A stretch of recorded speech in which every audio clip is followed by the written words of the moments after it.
ज्योति, आप देख रहे हैं चुनावी समर, जहां पर एक और ताजा अपडेट के साथ हम हाजिर हैं। सीएए के मुद्दे पर अमित शाह के अंदर आई घबराहट। सीएए कानून की 1 वर्षगांठ पूरी हो चुकी है, लेकिन अमित शाह ने अभी तक इस कानून की रूपरेखा को तैयार नहीं किया है। इसकी वजह से देश की एक बड़ी आबादी ये मान चुकी है कि शायद अमित शाह को यह एहसास हो गया है कि ये कानून असंवैधानिक है, या फिर शायद ये समझ चुके हैं कि हो सकता है इसकी वजह से USCIRF उन्हें बैन कर देगा। इसलिए वह फिलहाल इस मुद्दे पर मौन है, यानी कि USCIRF के कड़े रुख का असर अब नजर आ रहा है। वहीं अमेरिका में ट्रंप की हार से USCIRF के हौसले कुछ ज्यादा ही बुलंद हो गए हैं और संस्था की ये कोशिश है कि जल्द से जल्द भारत में हो रहे धार्मिक अत्याचार पर लगाम लगाई जा सके। इसका अर्थ ये हुआ कि पहले अमित शाह को सिर्फ USCIRF से डर था, लेकिन अब बाइडेन के अमेरिकी सत्ता में आ जाने के बाद उनकी मुसीबतें बढ़ चुकी हैं।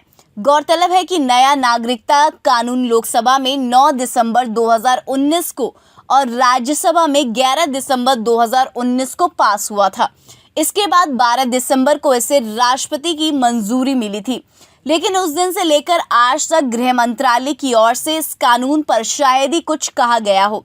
हालांकि सरकार का ये कहना है कि सीएए पाकिस्तान, अफगानिस्तान और बांग्लादेश के 6 गैर मुस्लिम समुदाय के लोगों को धर्म के आधार पर नागरिकता देने का प्रावधान करता है, जो 31 दिसंबर 2014 को या उससे पहले भारत आए हैं। लेकिन इस कानून में कई ऐसे प्रावधान हैं जो जनता को नागवार गुजर रहा है। ऐसे में नियमों के अधिसूचित किए जाने के बाद इस मुद्दे पर एक बार फिर विरोध प्रदर्शनों का दौर शुरू हो सकता है। हालांकि ये कानून 2021 में राज्यों के चुनावों को भी प्रभावित करेगा। ऐसे में भाजपा से सीएए के मुद्दे पर क्या रुख अपनाती है, ये देखना दिलचस्प रहेगा।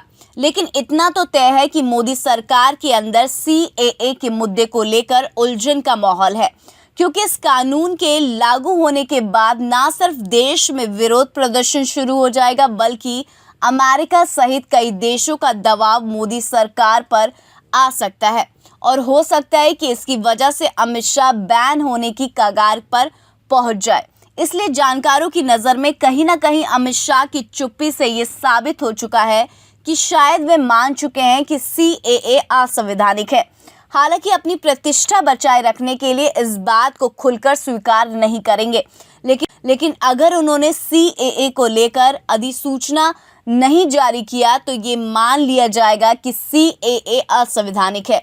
इस पर जो भी आपकी राय है आप प्लीज़ कमेंट सेक्शन में ज़रूर लिखें।